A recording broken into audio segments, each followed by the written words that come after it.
Hey guys, welcome back for another episode of I Am Legion. My name is Jason, the creator of I Am Legion for Dying Light 1 and 2, and I wanted to show off a new update. So I just pushed out another update, so they're rolling pretty quick these days. So what happened is I stumbled across how to unlock a lot of the code, and I've really just wanted to get these updates out to you guys, get your feedback, and make sure things are working as expected. I haven't had as much time to play the game lately, and so you guys giving all this feedback has been super critical to the process. I really appreciate it. Thank you for everyone on the Discord community that's been actively working to give me feedback and to let me know what's going on inside the game. That expedites the process greatly. As you can see here, here's an excellent example where, again, only because it's in the video, you can see a completely transparent guy walking around with a mace. This happens. So I'm continuing to round this out. I apologize. It's not that funny. It's just one of those things of where, I didn't catch that at all until I started recording. So it's one of those things. So what this update is with 1.1c. So I've been working on a major upload or update, which is called Warzones. So it's going to be I Am Legion Reborn Warzones. And the idea is that previously on 1.1, when it first came out, I did the Diverse Z update, which would basically go through and update the visuals of all the infected inside the world and give you a more diverse world. That's continuing to improve. So as you guys are giving feedback, I'm starting to work out where there are issues.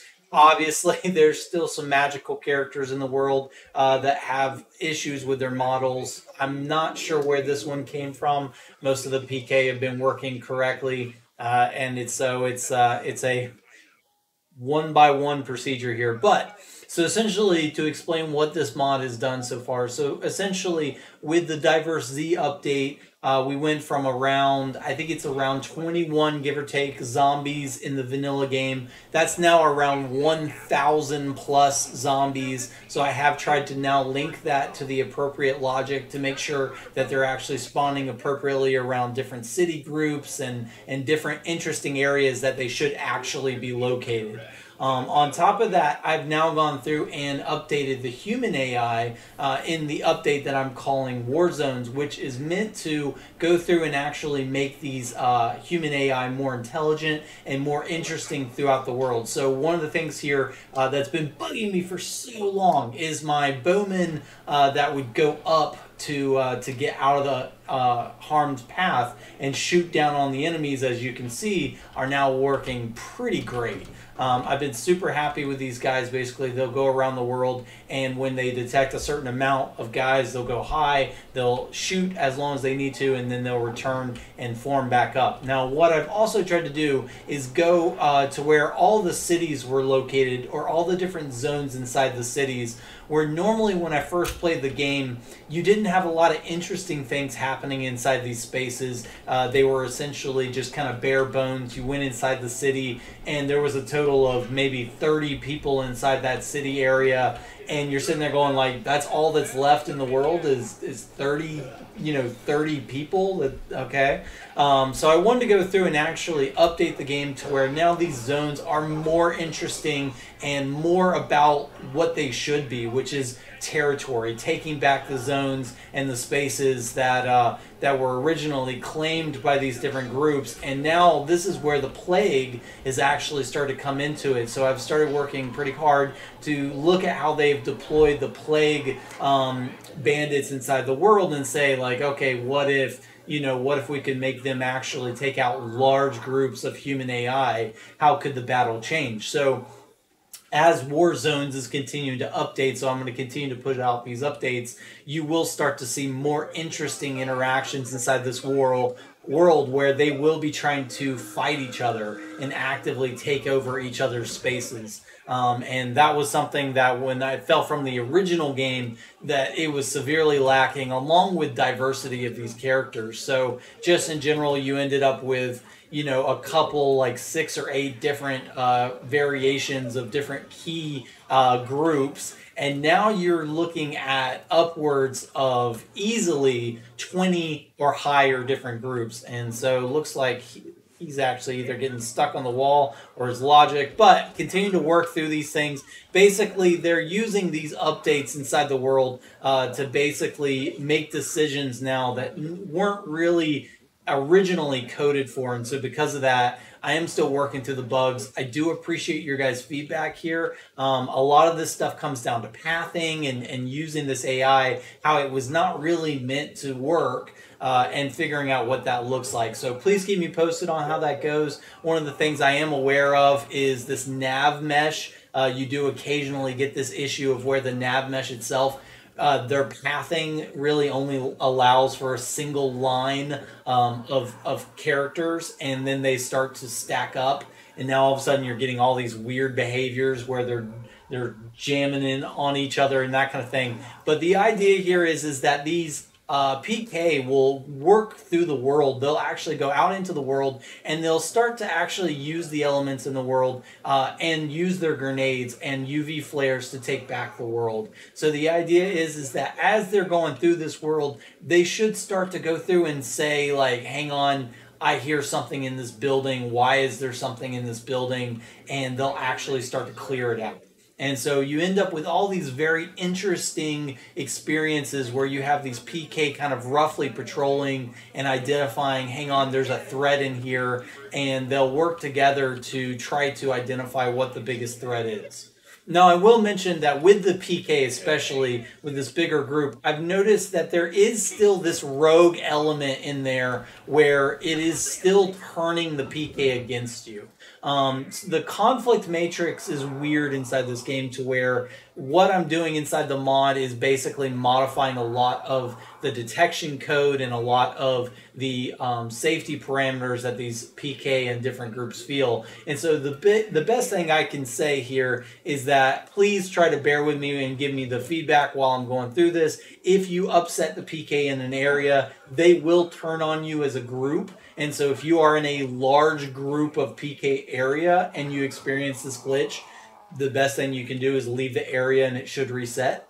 But what I've tried to do with the Colonel's men is they have now also been added to the world. And basically the idea here is that as you're running into the Colonel's men, they will now be considered a neutral party and they will not attack you unless you linger. So if you start hanging out around them, sword drawn, and you're kind of hanging out and looking suspicious, they will eventually attack you. I apologize.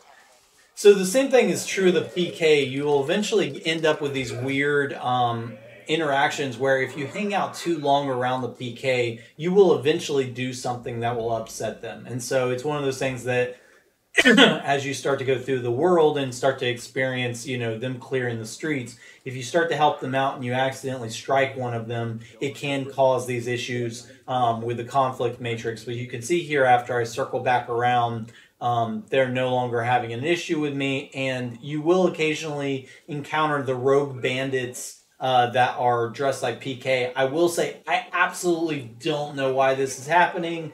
Most of the code has been updated to where this shouldn't be happening, and so I'm continuing to try to identify what is the cause of that to see if there's more that can be done. But this is still kind of janky in the sense that they will not always make the best decisions.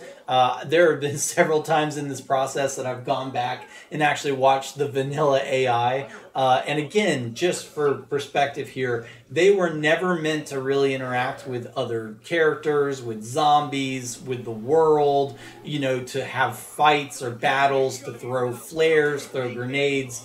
They just weren't meant to do that. If anything, they were meant to use basic weapons, and very rarely even bowmen were included in the game. And so with that, it's been a lot of work to improve that human AI. I'm hoping that you guys are enjoying the updates.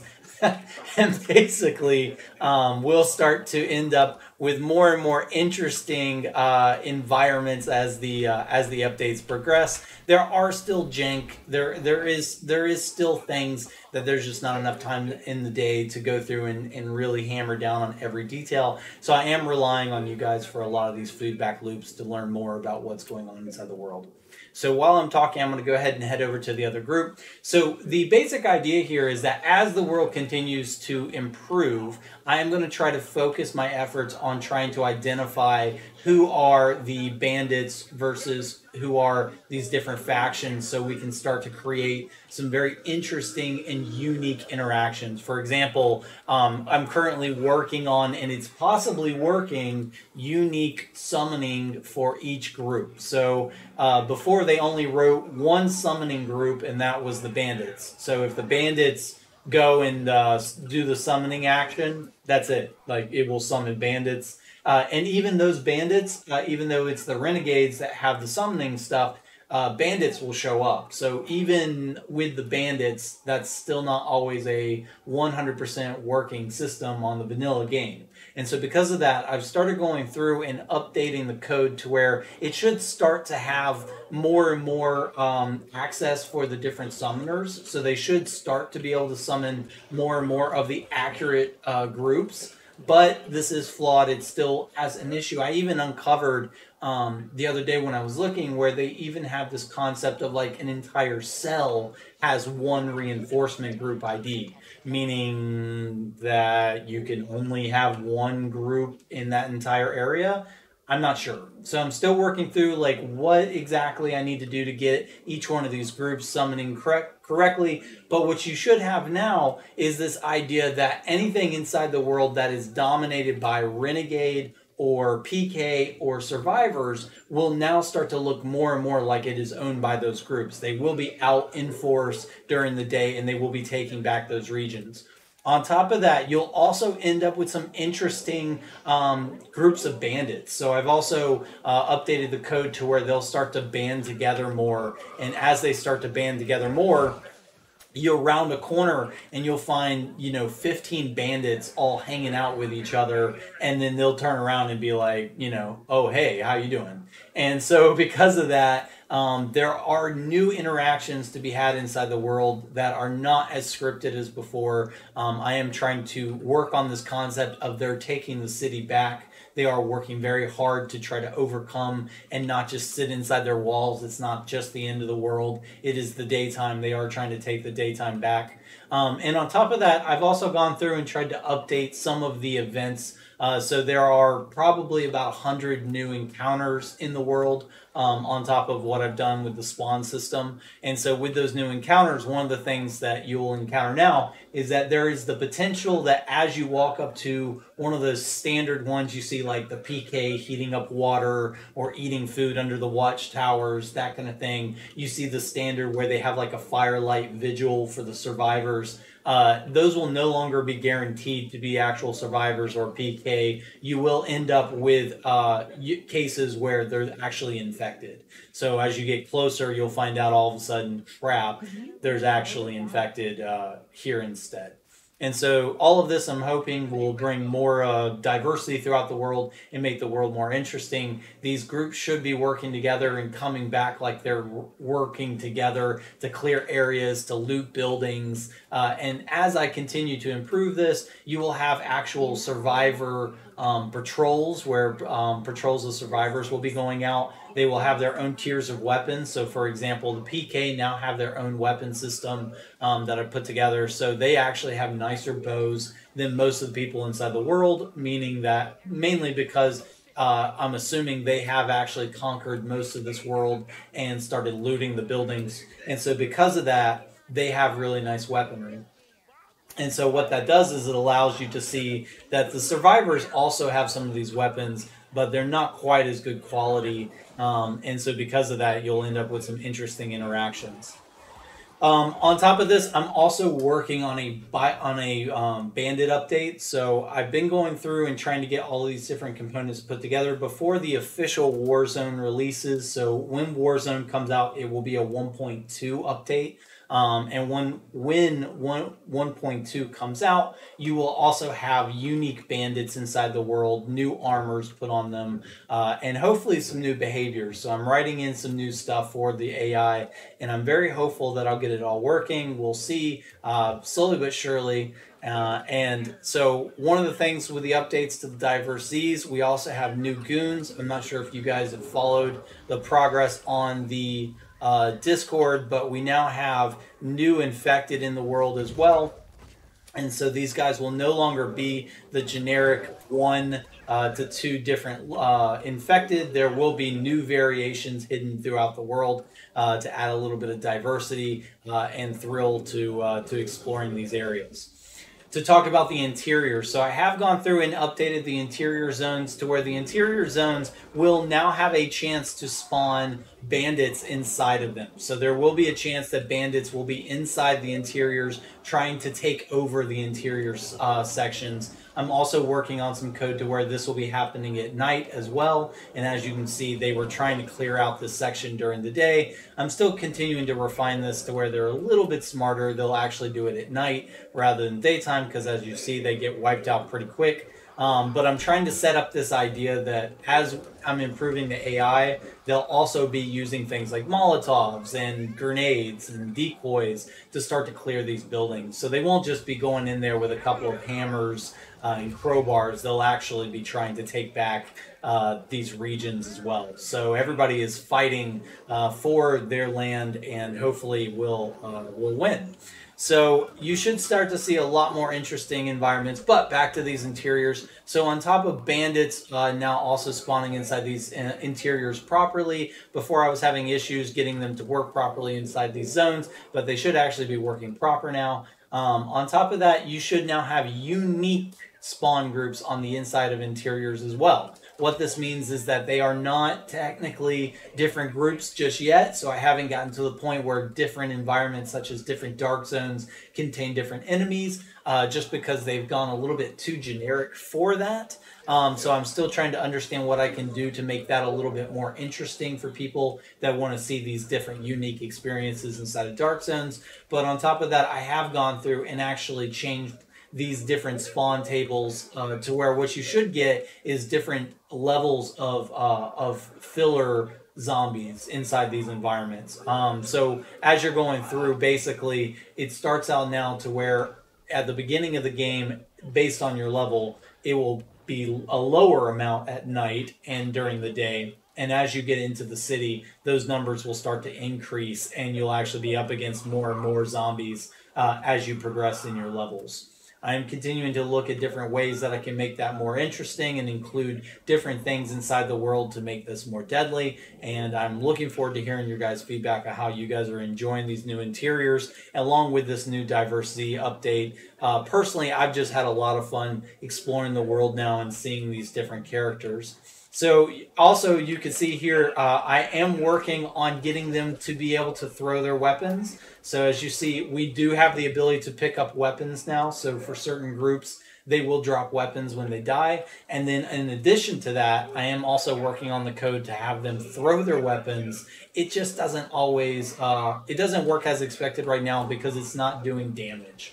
So basically what they will do is they'll throw their weapon and then they'll draw another one out. So you'll get an interesting little interaction. You can pick up the weapons that they've thrown. So as an added bonus, if you want to grab some of their basic weapons. But then in addition, once I figure out how to add the damage to these thrown weapons, then we should hopefully have some interesting throwing weapon concepts added to the game where these enemies will actually go around the world and be able to actually throw their weapons.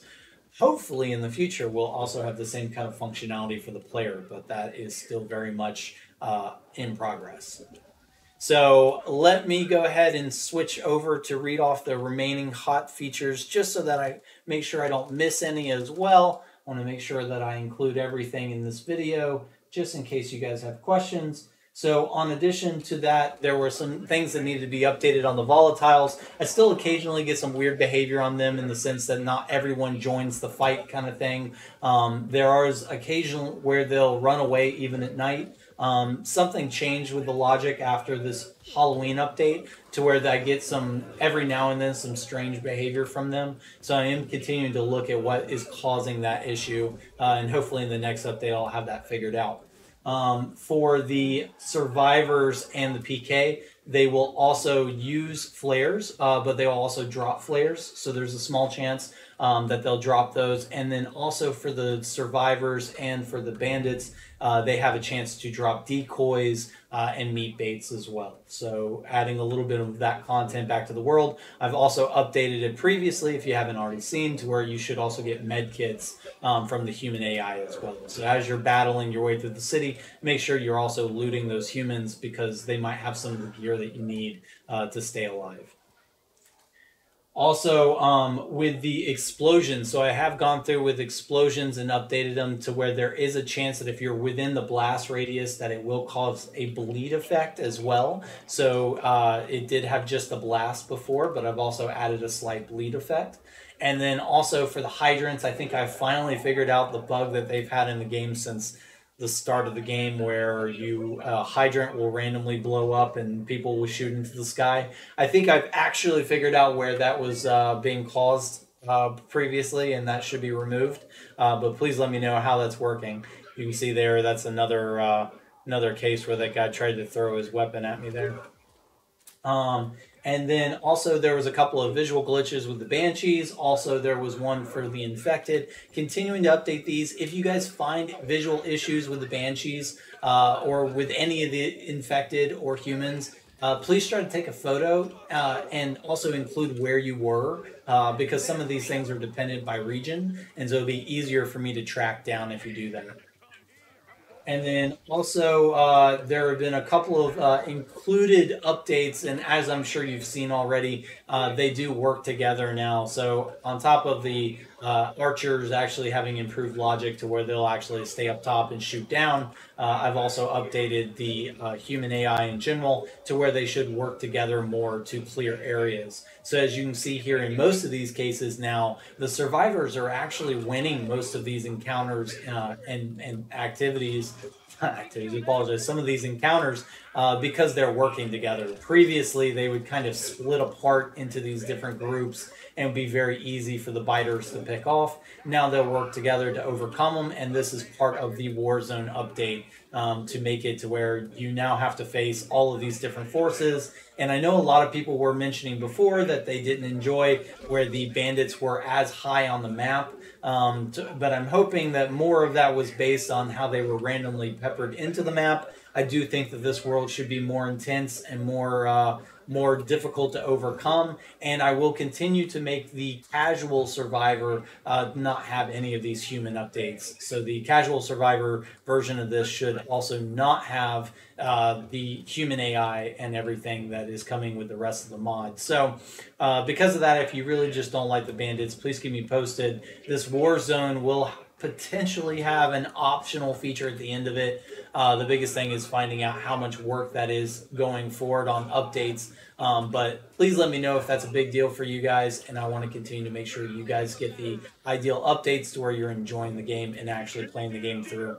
Personally, I'm really enjoying the AI, and now that they're actually becoming more intelligent, it's actually a lot of fun to lead them into traps and to try to mess around with them instead of trying to take them all on. And so I think the city is a lot more interesting now than it was when I first started playing. All right, guys. I hope you guys are enjoying the mod. Please keep me posted on your feedback. I'm very interested to hear how the gameplay is going for you guys. Hopefully this takes care of most of the issues that you guys were seeing. The bow damage has been fixed, so you will no longer have the issue a lot of you were reporting before of where the bows were drastically overpowered, and so that should be working better for you guys. The one thing I did leave higher is the crossbow, so if you are using the crossbow, you will have a increased damage. Guess I need to work on my bowmen a little bit more here. Looks like they're also getting jammed up still. That's something I will fix here in the next update. Interesting. But please keep me noted on how the crossbow damage is. If you think that that's too much, basically it's set right now to where it does scaling damage, and basically that's built to where it should take anywhere from 1 to 2 shots, maybe 3, depending on where you're shooting them. If you find that this is not the case and is drastically overpowered, you can shoot them in the kneecap and they immediately fall over dead. Please keep me posted. All right, guys, I look forward to hearing from you guys. Thank you guys so much for listening. New updates coming here shortly. This is a rolling update for the upcoming Warzone update, and I look forward to your guys' feedback. Thank you guys so much. Happy gaming.